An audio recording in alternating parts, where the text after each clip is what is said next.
Covid পরবর্তী সময়ে অর্থনৈতিক বিপর্যয়ের মুখে সেখানে বাংলাদেশ ঘুরে দাঁড়িয়েছে। সরকারি বেসরকারি ১০০টি অর্থনৈতিক অঞ্চল, বিনিয়োগ বান্ধব পরিবেশের উন্নয়ন, সব দিক থেকে দেশি বিদেশি বিনিয়োগ আকর্ষণে কাজ করছে সরকার। ঢাকায় আন্তর্জাতিক বিনিয়োগ সম্মেলনে যুক্তরাজ্য, যুক্তরাষ্ট্র, চীন, জাপান ও ভারত সহ ১৫টি দেশের প্রায় ২৫০০ প্রতিনিধি অংশ নিচ্ছেন। সম্মেলনের উদ্বোধনীতে গণভবন থেকে অনলাইনে যোগ দেন প্রধানমন্ত্রী শেখ হাসিনা। বিনিয়োগের জন্য আমরা সম্ভাবনাময় ১১টি খাত চিহ্নিত করে দিয়েছি। তার মধ্যে যেমন অবকাঠামো, পুঁজিবাজার ও ফাইন্যান্সিয়াল সেবা, তথ্য প্রযুক্তি, ইলেকট্রনিক্স উৎপাদন, চামড়া, স্বয়ংক্রিয় ও হালকা প্রকৌশল, কৃষি পণ্য, খাদ্য প্রক্রিয়াজাতকরণ, স্বাস্থ্য সেবা ও ঔষধ, পাট ও বস্ত্র এবং ব্লু ইকোনমি। আমি বিশ্বাস করি এই সম্মেলনের মাধ্যমে বিনিয়োগকারীগণ বাংলাদেশে এসব খাতে সম্ভাবনা সম্পর্কে বিস্তারিত জানতে পারবেন। বিশ্বে বাংলাদেশি পণ্যের নতুন বাজার সৃষ্টি হবে এবং বাংলাদেশ কাঙ্ক্ষিত বিনিয়োগ আকর্ষণেও সক্ষম হবে। প্রধানমন্ত্রী জানান, রাজনৈতিক স্থিতিশীলতা, দক্ষ জনসম্পদ গড়ে তোলা এবং ভৌগোলিক অবস্থানের কারণে গত এক দশকে দেশের গুরুত্ব বেড়েছে। আমরা অর্থনৈতিক কূটনীতিকে প্রাধান্য দিচ্ছি। দ্বিপাক্ষিক আঞ্চলিক অগ্রাধিকার বাণিজ্য চুক্তি, মুক্ত বাণিজ্য চুক্তি ও সমন্বিত অর্থনৈতিক অংশীদারিত্ব চুক্তি সম্পাদনের কাজ করে যাচ্ছি। বাংলাদেশ বিশ্বে ৩৮টি দেশে একতরফা শুল্কমুক্ত রপ্তানির সুবিধা পাচ্ছে। আমরা বিনিয়োগ বান্ধব পরিবেশ সৃষ্টিতে অবকাঠামো সহ সকল নীতিগত সহায়তা প্রদানে অঙ্গীকারবদ্ধ। অত্যাধুনিক প্রযুক্তি জ্ঞান সম্পন্ন দক্ষ জনসম্পদ সৃষ্টির মাধ্যমে চতুর্থ শিল্প বিপ্লব থেকে সর্বোচ্চ সুবিধা আহরণের প্রস্তুতি আমরা নিচ্ছি। ২০২৫ সালের মধ্যে $৫ বিলিয়ন আইটি পণ্য রপ্তানি করবার লক্ষ্য আমরা স্থির করেছি। অনুষ্ঠানে আন্তর্জাতিক বিনিয়োগ সম্মেলনকে ঘিরে আন্তর্জাতিক প্রকাশনার মোড়ক উন্মোচন করেন প্রধানমন্ত্রী শেখ হাসিনা। Niladri Shekhar, channel I, Dhaka. বুয়েট ছাত্র আবরার ফাহাদ হত্যা মামলার রায় ঘোষণা করেননি আদালত। পাবলিক প্রসিকিউটর জানিয়েছেন, রায় প্রস্তুত না হওয়ায় তারিখ পিছিয়ে ৮ই ডিসেম্বর ঠিক করেছেন বিচারক। ঢাকা দ্রুত বিচার ট্রাইব্যুনালে মামলার রায় ঘোষণার কথা ছিল। ২৫ আসামির মধ্যে ৩ জন ছাড়া বাকিদের দুপুর ১২টায় আদালতে হাজির করা হয়। আসামি পক্ষের আইনজীবী বলেছেন, এই মামলায় বুয়েট কর্তৃপক্ষকে অন্তর্ভুক্ত করা উচিত ছিল। আবরারের বাবা বলেছেন, যত দ্রুত মামলার রায় হবে ততই তিনি স্বস্তি পাবেন।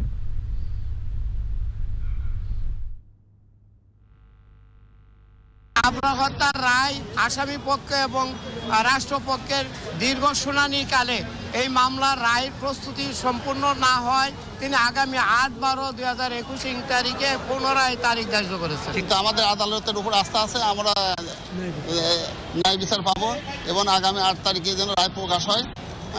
আর যে সমস্ত আসামি আছে সবাই যেন সর্বোচ্চ শাস্তি মৃত্যুদণ্ড নিশ্চিত হয়, সেইটাই আমরা আশা করছি।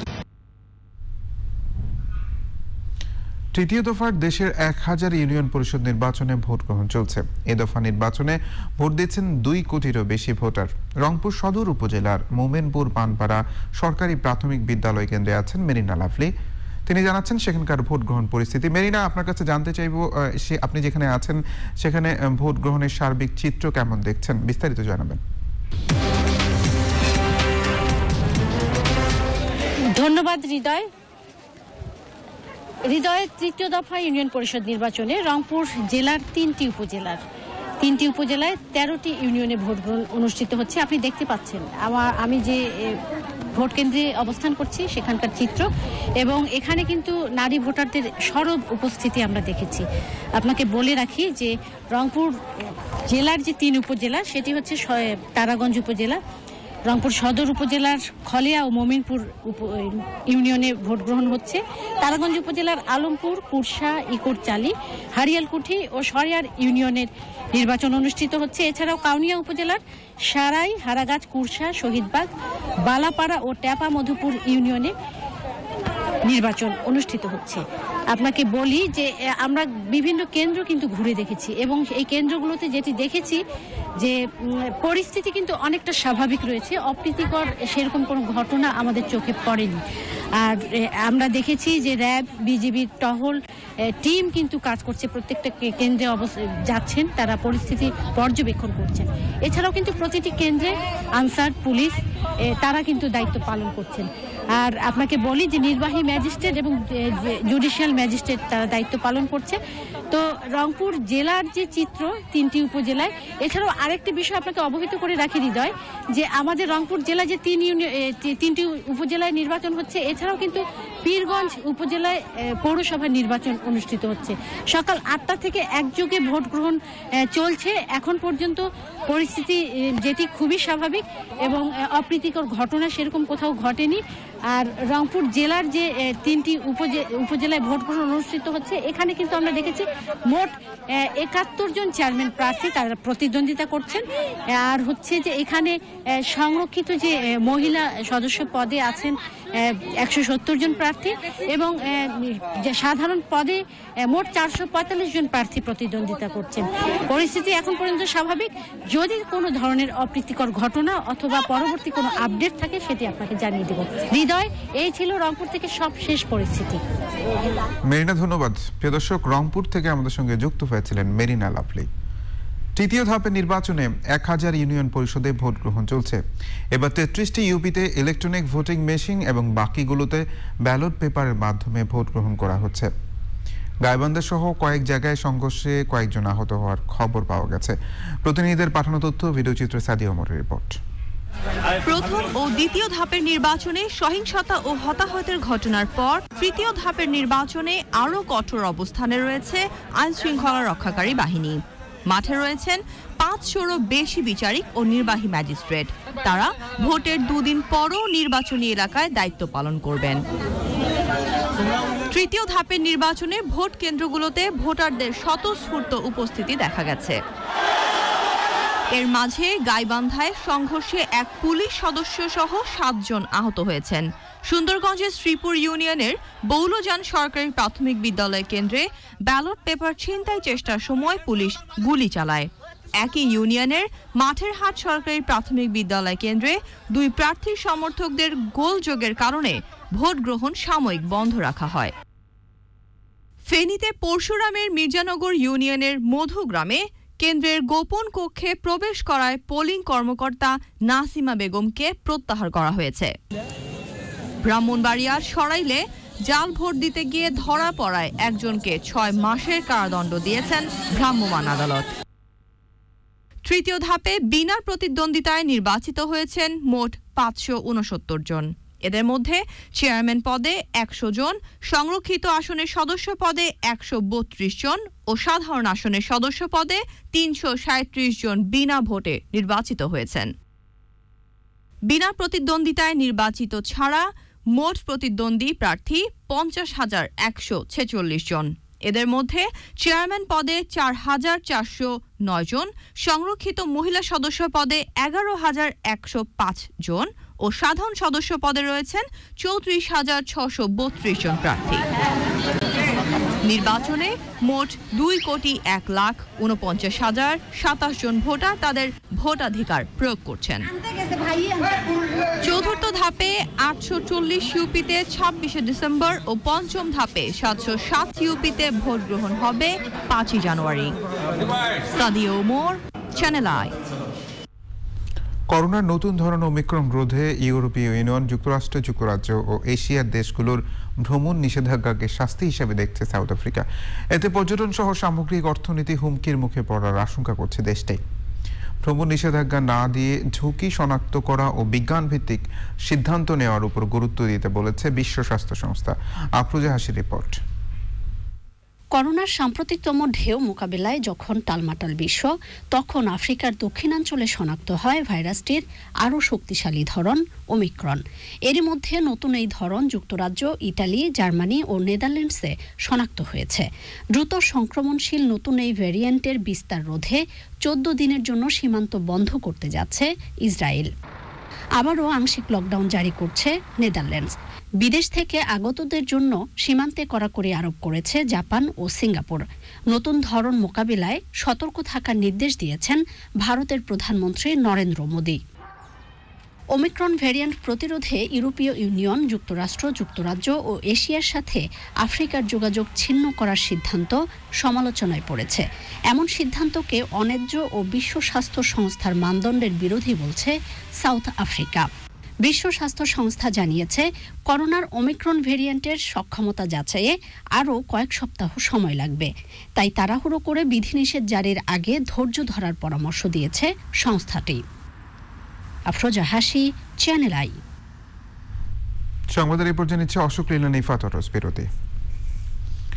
আর বিরতির পর জানিয়ে ফিরছে। বুঝি না, আমাদের মাথায় আসে না সমস্যাটা কোথায়। কেন আইনের কথা বলছেন? আইন তো ভুল দেখাচ্ছেন আপনারা। শান্তিপূর্ণভাবেই দেশনেত্রীর মুক্তি এবং তাকে বিদেশে পাঠিয়ে চিকিৎসার ব্যবস্থা করার দাবিতে আমাদের আন্দোলনকে আরো সোচ্চার বেগবান করব। আল্লাহ না করুক যদি কোনো অনাকাঙ্ক্ষিত ঘটনা ঘটে, তার এই মৃত্যুর জন্য, এই অনাকাঙ্ক্ষিত ঘটনার জন্য আওয়ামী লীগের সাধারণ সম্পাদক ওবায়দুল কাদের সহ, আইনমন্ত্রী সহ, স্বরাষ্ট্রমন্ত্রী সহ প্রত্যেকেই আসামি হবে। বেগম খালেদা জিয়ার মুক্তি ও বিদেশে চিকিৎসার দাবিতে মঙ্গলবার বিভাগীয় শহরগুলোতে সমাবেশ করবে BNP. Rahul Roy, channel I, Dhaka. GPS Ispat বাংলাদেশের অগ্রযাত্রা সংবাদ।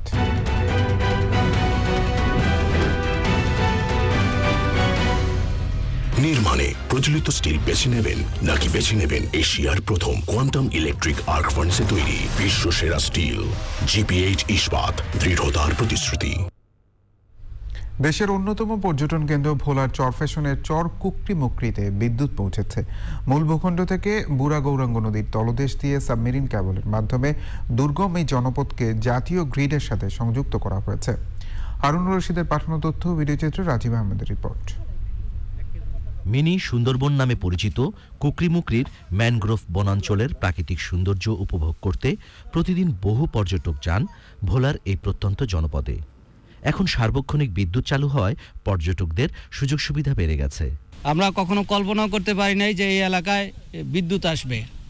তো এখন আমাদের এখানে সাবমেরিনের কেবলের মাধ্যমে বিদ্যুতের সংযোগ দেওয়া হয়েছে। আগে বিদ্যুৎ ছিল না, হারিকেন জ্বালায় আমরা লেখাপড়া করতাম, খুব কষ্ট হইতো। এখন বিদ্যুৎ আসাতে আমাদের অনেকটা সুবিধা হয়েছে। চর কুকরিমুকরি বিদ্যুতের কারণে আমরা বড় চার্জ দিতে পারি ও যারা বেড়াইতে আসে তখন আমরা আরামসে ঘুরতে পারি। বিদ্যুৎ সুবিধা থাকায় বাড়ছে ব্যবসা প্রতিষ্ঠানও। এখানে কুকরিমুকরিতে বিদ্যুৎ আসাতে আমাদের স্থানীয় ব্যবসায়ীরা অনেক লাভবান এবং ছোট ছোট শিল্প কারখানা কাজ শুরু করছে ইতিমধ্যেই। চরকুকুরি রেস্ট হাউস হয়েছে, আগে আপনার জেনারেটর চালাইতাম, তৈল খরচাটা বেশি যাইতো, আর এখন বিদ্যুৎ হওয়ানে তৈল খরচাটা অনেক কম। নদীর তলদেশ দিয়ে সাবমেরিন কেবলের সঞ্চালন লাইন উঠে এসে গহীন বনের অন্ধকার ভেদ করে গ্রাহকদের দ্বারে পৌঁছে গেছে বিদ্যুৎ। অর্থনৈতিক দিক থেকে এই অফগ্রিড এলাকায় মানে ব্যাপক উন্নতি হচ্ছে এবং মানুষ এই অফগ্রিড এলাকায় সহজে বিদ্যুৎ পেয়ে তারা আত্মহারা এবং আনন্দিত। তারা আমাদেরকে বলছে যে আমরা কল্পনাই করতে পারি না এত সহজে আমরা এই বিদ্যুৎ সরবরাহ পাবো। কুকরিমুকরিতে আনুষ্ঠানিকভাবে বিদ্যুৎ চালু হওয়ার আগেই ব্যবহারের সুযোগ পেয়ে আনন্দিত গ্রাহকরা। কর্তৃপক্ষ বলছে বিদ্যুতায়নের বাকি কাজগুলো ডিসেম্বর নাগাদ শেষ হবে। Rajib Ahmed, channel I. ইন্ডিক্যাফে গ্লোবাল সিল সিটি সংবাদ।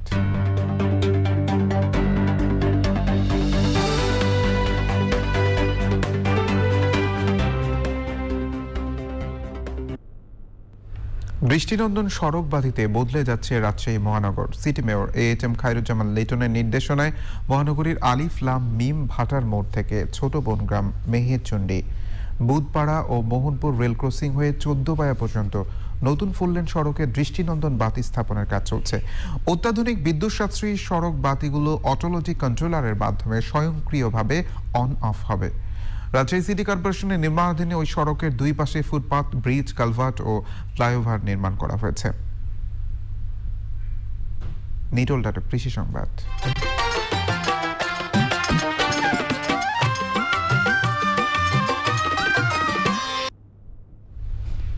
খুলনায় এবার আমনের বৃধান ৭৬ ও বৃধান ৮৭ আবাদ হয়েছে। উপকূলীয় লোনা জলের জোয়ার ভাটাতেও ভালো ফলন পাওয়া গেছে নতুন ওই ধানের। স্বল্পমেয়াদী ও ফলনশীল দুটি জাত নিয়ে আশাবাদী বিজ্ঞানীরা। ড্যানিয়েল সুজিত বোসের রিপোর্ট। প্রচলিত জাতগুলোই উপকূলীয় অঞ্চলে তুলনামূলক ফলন পাওয়া যায় কম। লবণ সহিষ্ণু জাতগুলো তেমন আশা রাখতে পারে না কৃষক। এবার বৃধান ৭৬ ও বৃধান ৮৭ নিয়ে আশাবাদী হয়েছেন তারা। আমরা আগে ধান পাইছি ১৮ মন, ১৫ মন, ১৩ মন, আর এই ধানে আমরা আশা করতেছি যে আমাদের ৩০ মনের বেশি ছাড়া কম হবে না। ৮৭, ৭৬ এই দুটো ধান ওরা আমাকে জায়গায় দিয়েছে, সার দিয়েছে, বীজ দিয়েছে। আমন ধান লাগাই আপনার বছরে ১ বিঘা, আর এখন আস্তে আস্তে আপনার এই মানুষ কেউ ৩ বিঘা ফসল নচ্ছে, যেদিন লাগাই পড়তেছে। মোটামুটি এখন ধানের সংখ্যা খুব ভালো। গবেষকরা বলছেন পরীক্ষামূলকভাবে চাষে পাওয়া গেছে আশাতীত ফলন। শুকনো মৌসুমে যে এখানে মাটির লবণাক্ততা এবং পানির লবণাক্ততা সেটা দূরীকরণের মাধ্যমে কিভাবে রবি শস্য উৎপাদন বাড়ানো যায়, যে এখানে যে পতিত জমিগুলো আছে সেই জমিগুলো কিভাবে চাষের আওতা আনা যায় সেই বিষয়ে আমরা গবেষণা করতেছি। এখানে লবণের পরিমাণ অনেক কম থাকে, তো সে আশায় আমরা বলতে পারি ৮৭ জাতটি ভালো ফলন দিবে এবং এর এলাকা সম্প্রসারিত হবে। উপকূলীয় সকল অঞ্চলে জাত দুটি সম্প্রসারণের উপযোগিতার কথা বলছেন কৃষি বিভাগ। আমাদের এই অঞ্চলে আমার জেলায় মোট ৯৩,১২৫ হেক্টর জমিতে চাষাবাদ হচ্ছে। যদিও আমরা গত ২ বছর যাবৎ এই ৮৭টা সম্প্রসারণ করার জন্য চেষ্টা করছি, দেখছি আমাদের এরই মধ্যে প্রায় ২,০০০ হেক্টর জমিতে আমাদের ৮৭ ধান কৃষক গ্রহণ করছে। খুলনা অঞ্চলে ৯৩,১২৫ হেক্টর জমিতে আমন আবাদ হয়েছে এবার। ২,০০০ হেক্টর জমিতে বৃধান ৭৬ ও বৃধান ৭৮। Daniel Sujit Bose, channel I, Khulna. এবার প্রকৃতি সংবাদ।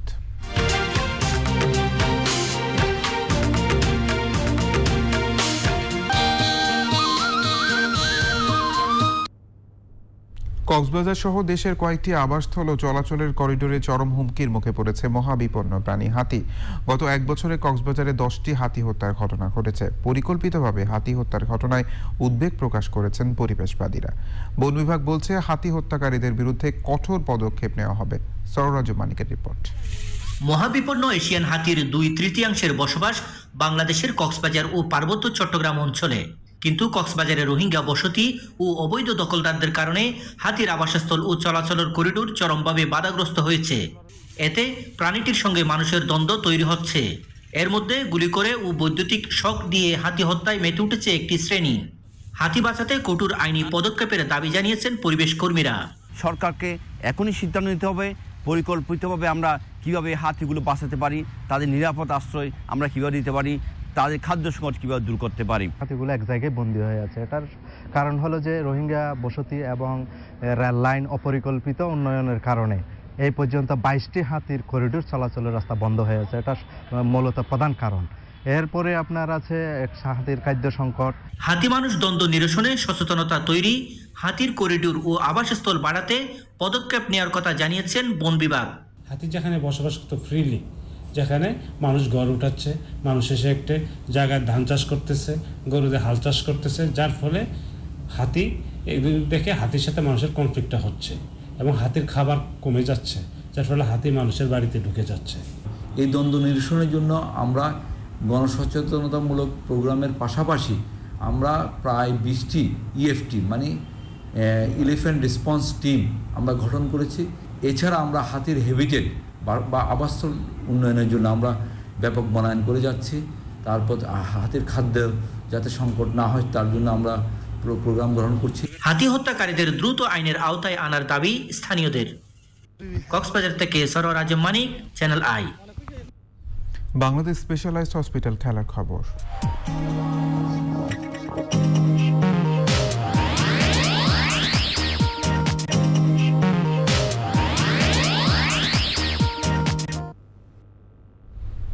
চট্টগ্রাম টেস্টে ঘুরে দাঁড়িয়েছে বাংলাদেশ। আগের দিন বিনা উইকেটে ১৪৫ রান তুললেও এই দিন সকাল থেকে নিয়মিত উইকেট হারিয়েছে সফরকারী পাকিস্তান। চট্টগ্রামের জোহর আহমেদ চৌধুরী ক্রিকেট স্টেডিয়ামে আছেন সাদি মাহমুদ, আমরা কথা বলছি তার সঙ্গে। সাদি, আজ সকাল থেকে সাফল্য পাচ্ছেন বাংলাদেশ দলের স্পিনাররা। উইকেট দেখে কি মনে হচ্ছে নেক্সট সেশনগুলো কেমন হতে পারে? জি হৃদয়, ধন্যবাদ আপনাকে। আসলে ম্যাচের এখন যে অবস্থা তাতে করে কিন্তু খুব সহজেই বোঝা যাচ্ছে যে চট্টগ্রাম টেস্টে এখন পর্যন্ত বাংলাদেশ দল বেশ ভালো অবস্থানে আছে। কারণ পাকিস্তান দল কিন্তু তাদের প্রথম ইনিংসে খুব বেশি ভালো ব্যাটিং করতে পারেনি, যেখানে গতকাল 145 রান নিয়ে আসলে বিনা উইকেটে দিন শেষ করেছিল, তখন কিন্তু একটা শঙ্কা জেগেছিল যে পাকিস্তান দল বড় একটি লিড পেয়ে যায় কিনা। সেটা কিন্তু হয়নি, কারণ বাংলাদেশ দল কিন্তু আজকে দুর্দান্ত বোলিং করেছেন। টাইগার বোলারদের দাপটে কিন্তু পাকিস্তানের ইনিংস খুব বেশি লম্বা হয়নি, সেখানে কিন্তু বাংলাদেশ দল কিন্তু একটি লিড পাওয়ার পথে রয়েছে। তো গতকাল পোস্ট ম্যাচ প্রেস কনফারেন্সে যখন লিটন দাস এসেছিলেন, বাংলাদেশ দল যখন উইকেট তুলে নিতে পারছিল না, তখন কিন্তু নানা আলোচনা সমালোচনা হয়েছে। তখন কিন্তু লিটন দাসকে প্রশ্ন করা হয়েছিল। লিটন দাস বলেছিলেন যে বাংলাদেশের যে বোলাররা আছেন তারা কিন্তু ওয়ার্ল্ড ক্লাস এবং তাদের উপর ভরসা আছে। লিটন দাসের কথার সাথে কিন্তু একদম কাজের মিলও কিন্তু রেখেছে। আজকে কিন্তু দিনের শুরু থেকেই কিন্তু বাংলাদেশ দল বোলিংয়ে দাপট দেখিয়েছে, উইকেট তুলে কিন্তু পাকিস্তানকে একটি কম রানের মধ্যে আটকে রাখার চেষ্টা করছে। এখন 10ম উইকেটের খেলা চলছে পাকিস্তানের। এখন বাংলাদেশের টার্গেট থাকবে যাতে কত দ্রুত পাকিস্তানকে অল আউট করে একটি ছোটোখাটো হলেও একটা লিড আসলে পাওয়া যায়। বাংলাদেশ দলের লক্ষ্য থাকবে যে দ্বিতীয় ইনিংসে যদি ভালো একটি টোটাল করতে পারে, 250 ওভারে 300 রানের যদি একটি টোটাল করতে পারে, সেক্ষেত্রে বড় একটি টার্গেট কিন্তু পাকিস্তানকে দেওয়া সম্ভব। আর এই টার্গেটটা যদি পাকিস্তানকে দেওয়া যায়, তখন কিন্তু পাকিস্তানের জন্য এই ম্যাচটি বাঁচানো কিন্তু খুব একটা সহজ কাজ হবে না। তো সব মিলিয়ে কিন্তু বাংলাদেশ দল এখন শেষ মুহূর্তে মানে শেষ উইকেটটি তুলে নেওয়ার চেষ্টা করছে। পাকিস্তান দলও কিন্তু চাইছে যে লিডটা যদি একটু কমানো যায়। তো সব মিলিয়ে কিন্তু বাংলাদেশ দল এখন পর্যন্ত এগিয়ে আছে। হৃদয়। সাদি, ধন্যবাদ। প্রিয় দর্শক, আমাদের সঙ্গে যুক্ত হয়েছিলেন সাদি মাহমুদ চট্টগ্রাম থেকে। সবশেষে ফ্রেশ ড্রিঙ্কিং ওয়াটার সংবাদগুলো জানিয়ে দিচ্ছি আরও একবার। বিশ্বে বাংলাদেশি পণ্যের নতুন বাজার সৃষ্টি ও বিনিয়োগ আকর্ষণে প্রধানমন্ত্রীর আশা, নীতিগত সহযোগিতায় সরকার প্রস্তুত মন্তব্য। বুয়েট শিক্ষার্থী আবরার ফাহাদ হত্যা মামলার রায় পিছিয়ে 8ই ডিসেম্বর নির্ধারণ, দ্রুত রায় দেখতে চায় পরিবার।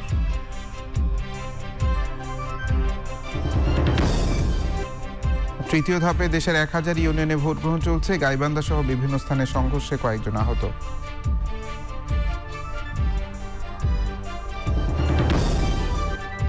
এবং করোনার নতুন ধরনের ওমিক্রন সংক্রমণে ভ্রমণ নিষেধাজ্ঞায় সাউথ আফ্রিকার অসন্তোষ, বিজ্ঞানভিত্তিক বিকল্প সমাধানের আহ্বান।